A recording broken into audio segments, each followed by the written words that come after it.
Do you have an all-in, all-the-time attitude? Do you believe second place is first place for losers? One thing is for certain. The only easy day was yesterday. Welcome to Dare to Live Greatly. Sponsored by USMilitary.com. Your podcast for fearless warriors. Now, let's dive in and go one-on-one with today's fearless warrior. Direct from the USMilitary.com network. Starting in 3, 2, 1. I'm Larry Fowler, USMilitary.com podcast, where we ask tough questions for tough people. Today, I'm proud to have Gary Salmons, or is it Gary Riles? Both, all the above, as our guest host. And today on our hot seat, we do have Mark Carroll. Mark, thank you so much for being here with us today. Good to be here with you, brother. Good to be here. All right. Well, Bud's Class 89. The only easy day was yesterday. Is it a special class? It's a very special class. We have a legacy that's lived through the teams for since we graduated. Right. And it's that saying, the only easy day was yesterday. Right. So, yeah, we came up with that. It was Guy Cortese and Nall and Billy Nall and Doug Young and Gary Salmons. And they were the committee that every class leaves a legacy, something behind at the training unit to be remembered by. And ours was a big plaque that had Bud's 89, the only easy day was yesterday, and all of our names on there. And I think it still stands in the training unit today. At least it did last time I was here. Yes, I believe it does. Yeah. Yes, it does. And basically that just means that yesterday is gone, and it's the bravado in us, that says, hey, piece of cake. And yesterday was not a piece of cake. But it's the bravado that said, hey, we passed that. That's no problem. Easy day, Well, speaking of bravado, what was it about becoming Navy SEAL that attracted you? What was your inspiration to be a Navy SEAL, Mark? Well, I didn't know anything about the teams at all. And I was in high school. I was a wrestler on the wrestling team. And there was a guy that went into the Navy the year before.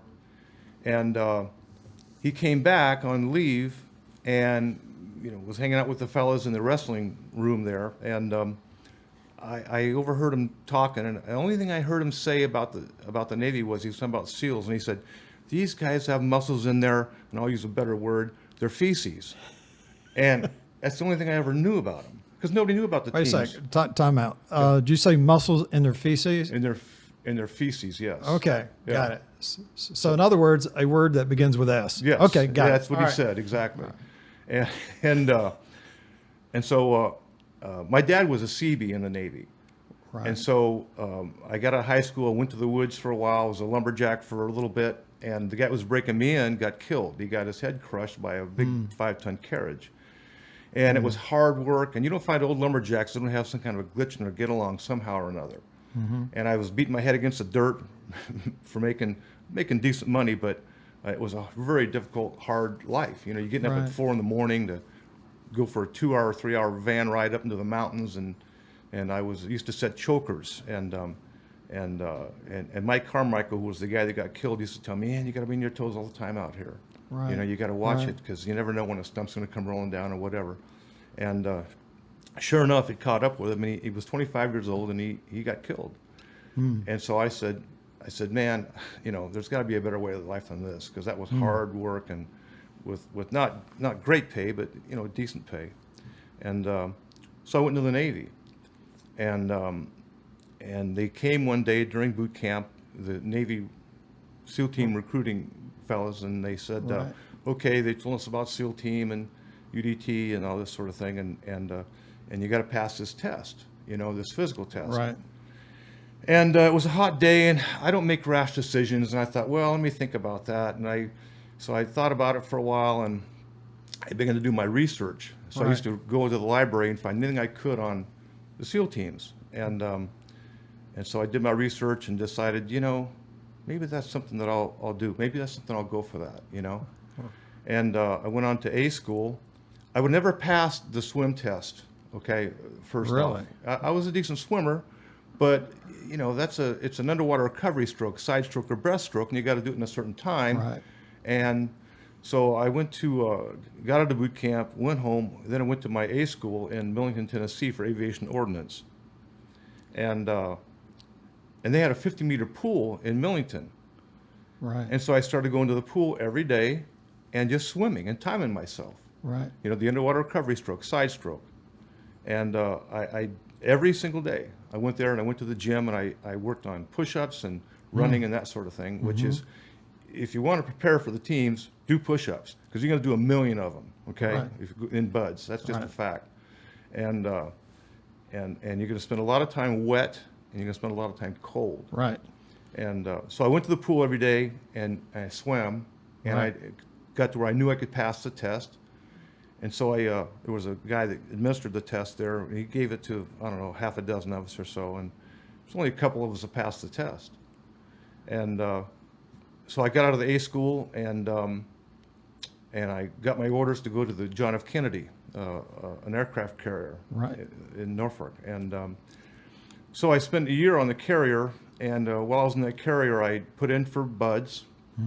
I went to a civilian dive course, NASDS dive course in Norfolk, while we were stateside, and made a med cruise with the Kennedy, and I started preparing my mind and my body for Right. for this, and so I started doing a lot of push-ups, and a lot of working out and whatnot, and Right. I was pretty determined. I didn't go out on liberty and carry on the way a lot of guys did. I'd stay back in the ship, and I'm kind of an introvert to begin with.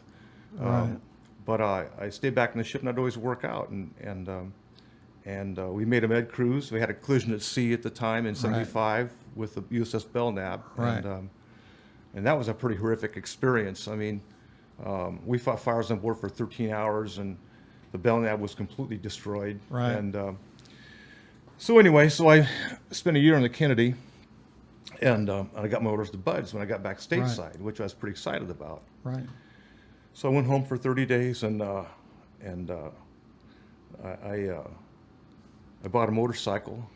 Well, I was going to buy a motorcycle, and which I didn't, because my grandmother showed me an article in the paper about these 5-acre tracts for sale, $7,950, $300 down, $300 a month.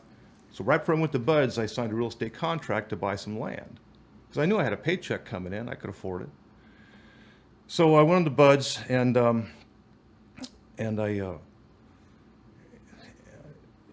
I got my butt kicked, Right. every day. Wow. That's shocking, because in Bud's Class 89, I believe you were the tallest or among the two tallest. True. And even to this day, when I reflect back, Mark, I see you as a tremendous leader in our class.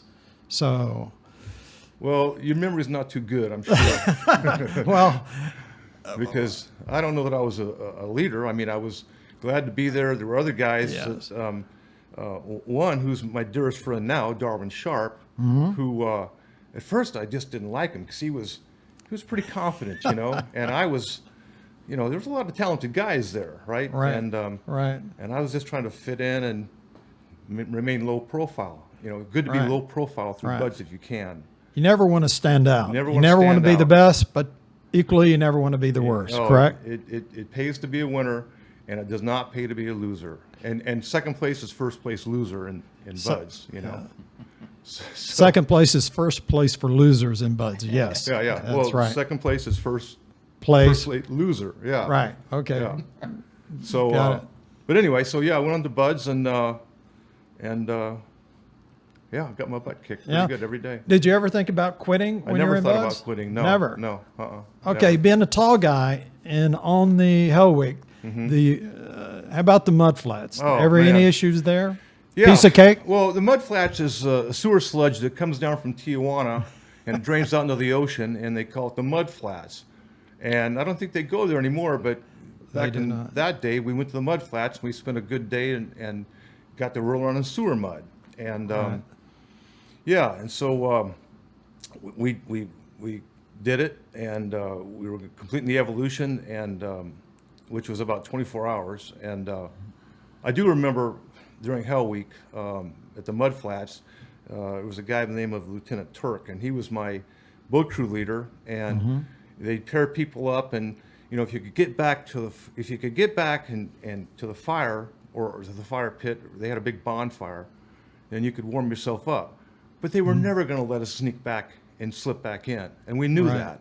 Right. So Turk and I found a cactus to crawl under, and we shared a lot of body warmth with each other because it was cold, A true swim buddy. Yeah, a true swim buddy. And so we crawled up under a cactus and just kind of hanged out and hope they didn't catch us. And then as we were heading out of the mud flats, we were watching all the boat crews, and they were getting their butts kicked in the surf. I mean, the boats were flipping over, and guys were going to drink and everything, and bodies going everywhere. Bodies going everywhere. Right. And we thought, man, that doesn't look like a lot of fun. We were so tired of being wet and cold because you stay wet the whole time and freezing all the time.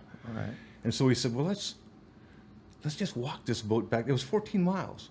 Let's just walk this boat back to the compound, And in Bud's, everywhere you go, you got a boat that bounces on your head like this. And after a while, the top of your head gets bruised, I mean, you could mash your fingers down into your scalp with the bruise, Anyway, so we started carrying the boat, got a mile down the beach, and that constant beating on the head, right?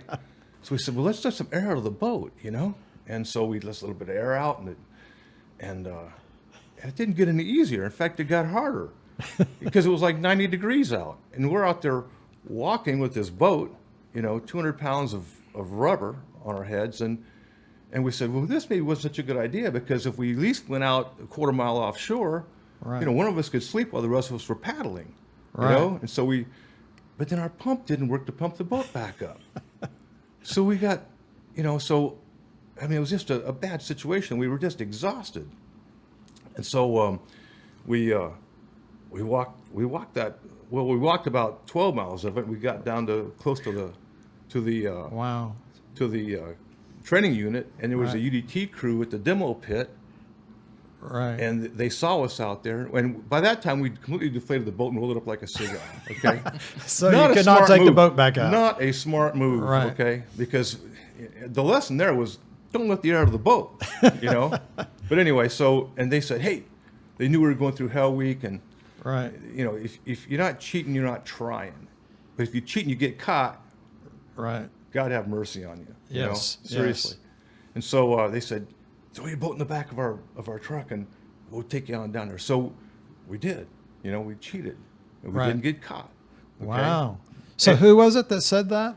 It was a UDT crew that was at the demo pit, because UDT, it was SEAL team, and UDT 11 and 12 were there. And, so they were not instructors then. Oh no, Okay. no, Got it. Okay. no. They just knew what we were going through. And, Wow. And so we got back in there, and I walked back in the room, and I was just completely exhausted. I mean, I had no energy. Right. I was just beat, because it was a tough thing to carry that boat all that way, especially in the hot sun, because as the day got on, it got warmer and warmer and warmer. Yes. Anyway, I walked back in the room, and I said, you wouldn't believe what we did. I can't believe we did that. And my roommate, Lon Garner, he just started laughing, like that was the stupidest thing you'd ever heard, And it was stupid. Right. And so all of a sudden I started laughing, but I was crying at the same time because I was so exhausted. I was like, yeah, it was funny. I started laughing, and at the same time I got tears rolling down my face. I knew I was losing it, so it was okay. And then from there we went to Chow. We used to have to run across the road there to go over to the Chow Hall. And as I'm going over the Chow Hall, I'm thinking about my family, and I started getting choked up, and they had no idea what I was going through. Anyway, right. Wow. So we got past that, but I never thought about quitting, never, because when I set my mind to it, I worked out while I was in the ship all the time, and I was not going to quit. I was not going to go back to the fleet. Not that there's anything wrong with the fleet. Right. I got a lot of respect for fleet Sure. sailors. Sure. Good people. Right. But I wanted to be a frogman. Yes. So I stuck with it, and wow. Never. I didn't quit. Never even considered it. Just kind of curious. That was a great story, by the way. Did you beat the other? We beat one boat crew in. So you're out of 6, 7 boat crews, you came in next to last. That's correct. Yeah. Did you have to pay a price for that? You know, I don't remember. Okay. I don't remember. I'm sure we had to do push-ups. You know, you come back to the compound, you know, you're not in first place, so you're going to do push-ups. Right. So, I mean, you know, knock out 100 push-ups, big deal. You Right. know, that's an easy day in buds, you know. Yeah.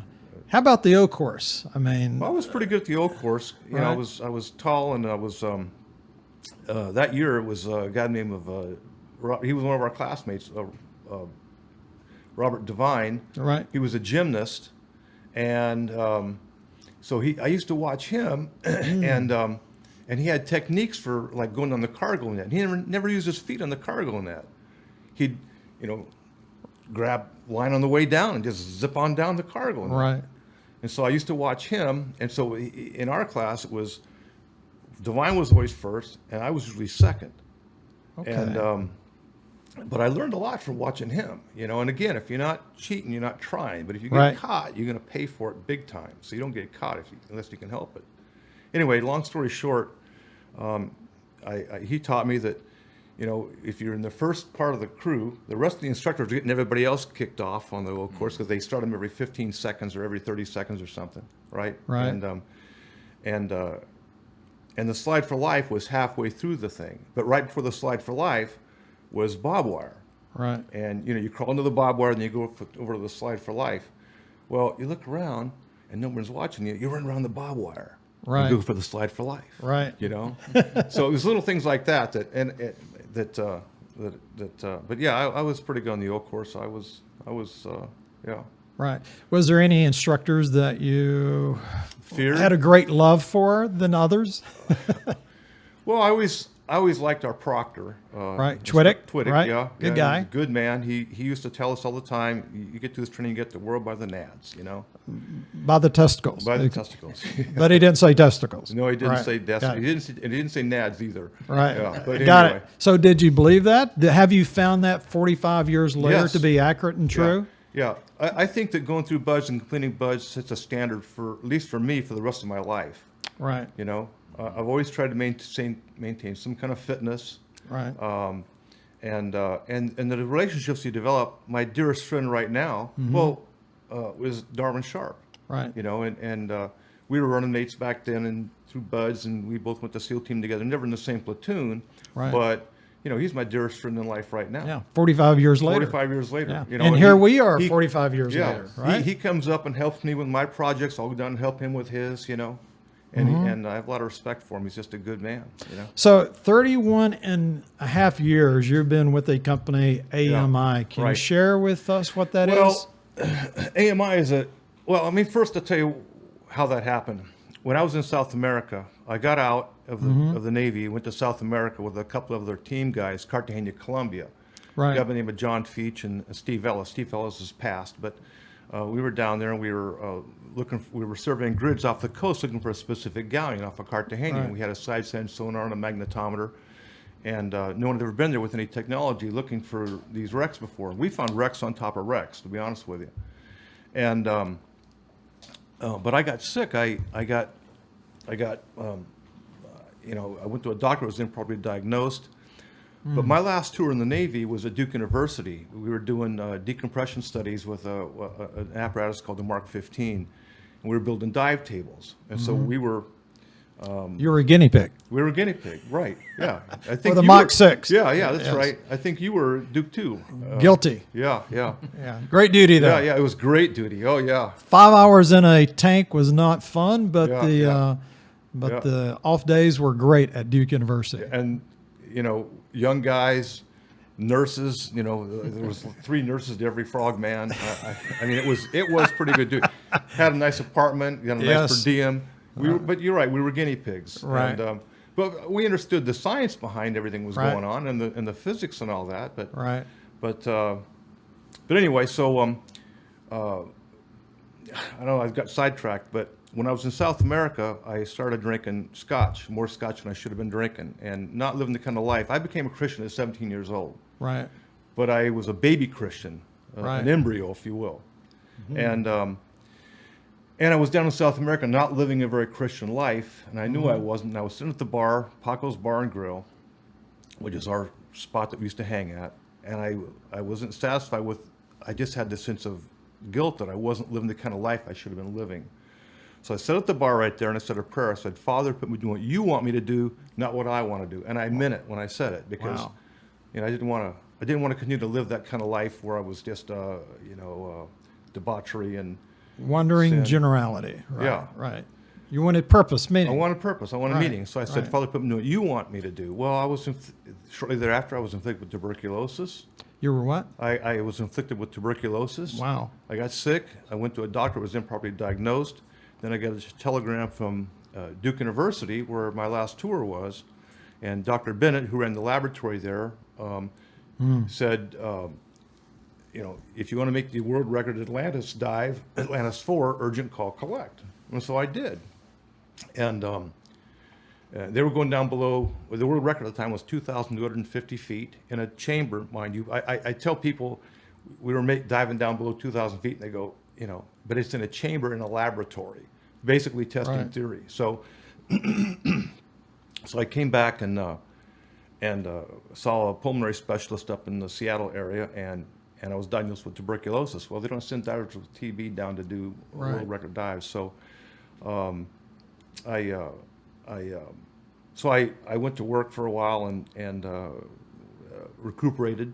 I bought land when I was 19 years old, right before I went into the BUDS training. And so I lived in a tent on my land and started going to school and just recovering. The county used to monitor my health all the time. They had to go in there once a month for a chest x-ray, and they gave me the medications and everything, because that's what they do. Right. Anyway, so I recovered, Right. and then I fell in with AMI, it was Associated Marine Institutes back then. Now it's called AMI Kids.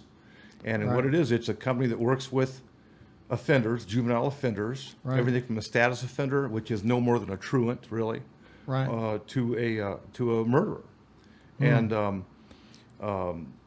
And so we worked with these troubled kids, and without razor wire, without handcuffs, without big steel doors, we did through the process of involvement with them, not detached from them.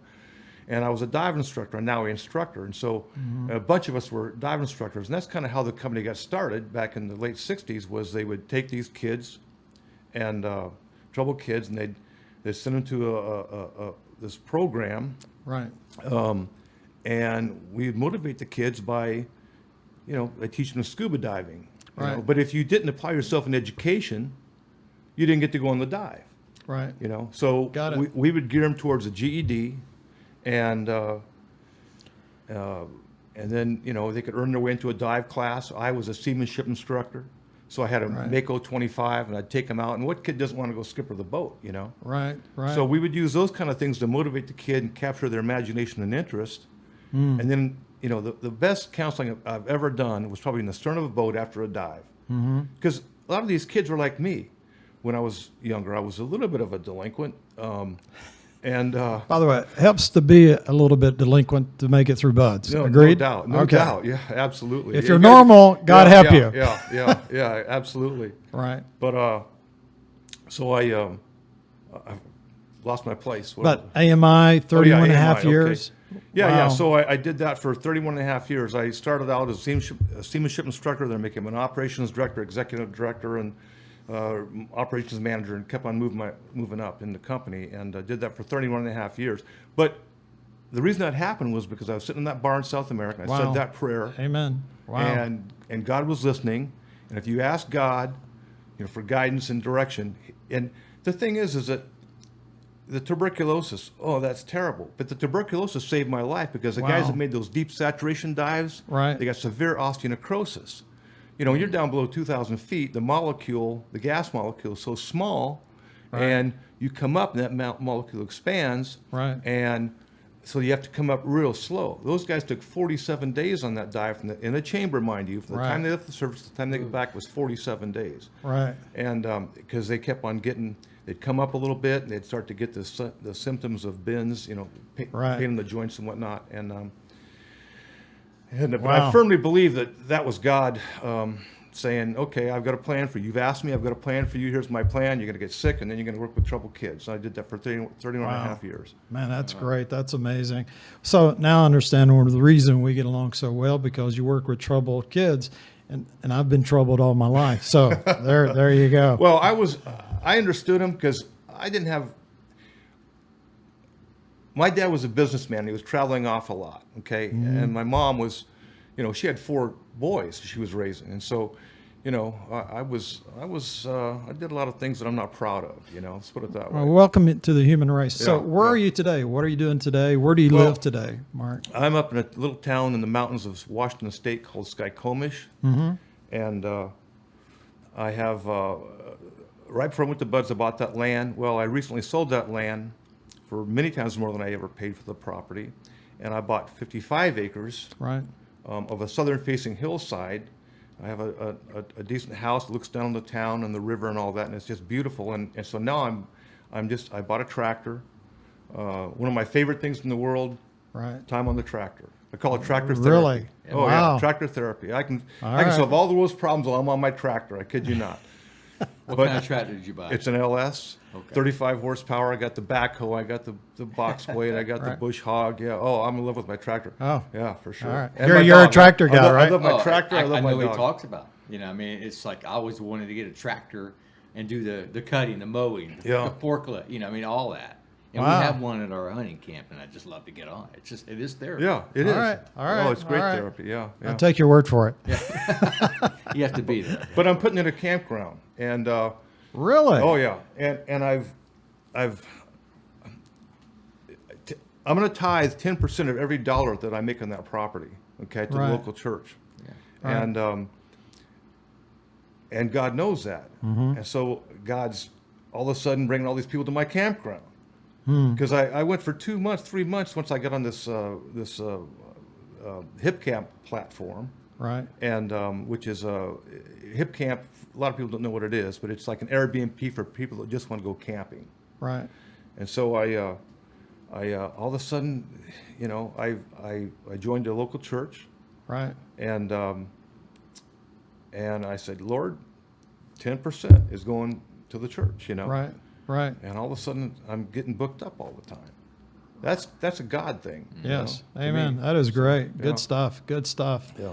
Let me ask you something that I read, that something to the fact that 95% of the marriages in the teams end in divorce. Is that accurate? Do you believe that's accurate? I believe it probably is accurate, because Why is that? Because the guys deploy all the time. Right. You're out training in the desert or in Alaska or someplace, and so you're not home. If you're going to raise a family and you've got children, you need to be part of their lives. Right. And a lot of team guys are deployed a lot.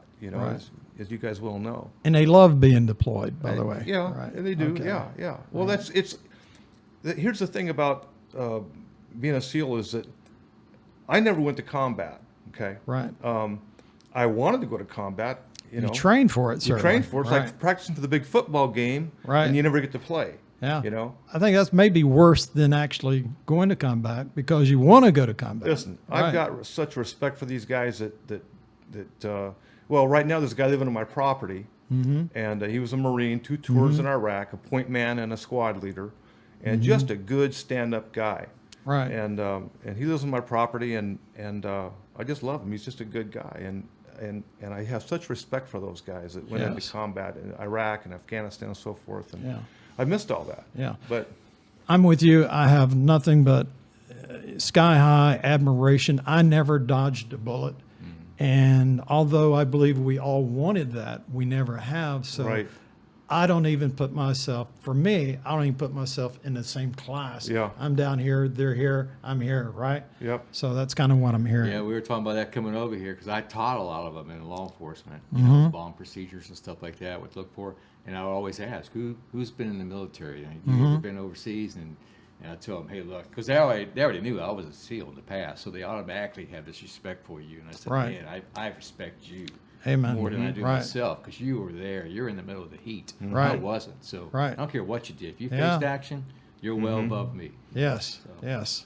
And those Got it. guys carry that with them too. I mean, this They do. guy's 34 years old and he's a minimalist. He walks everywhere he goes, and all he wants to do is live in the woods, walk to a job, walk back into the woods. Well, I've got 55 acres of woods, and Right. and he's happy and he's got everything he wanted, and it makes me very happy to help him. You know, he's just Yeah. a good guy.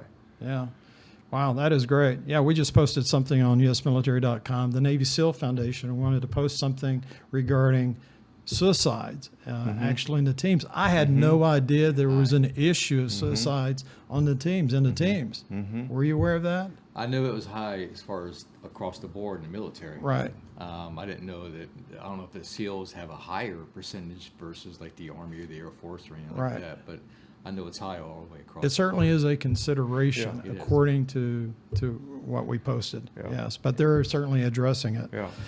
Well, Mark, man, it is great. And for me personally, hearing your story of faith and how you always, rose above, and you will continually, perpetually be a leader for me. So for that, I'm eternally thankful. So Well, thank you. And thank you you. for being here today with Yeah. us. Thank you very much. All right. So, yeah, it's an honor. Oh, the honor is principally ours. That's it here, folks. Thank you so much, and we'll look forward to seeing you next week. Bye-bye. You just listened to the USMilitary.com network podcast, Dare to Live Greatly, where we go one-on-one with proven, documented, fearless warriors. Thank you for being a team member today. Remember, live a life bigger than self, always. See you next week.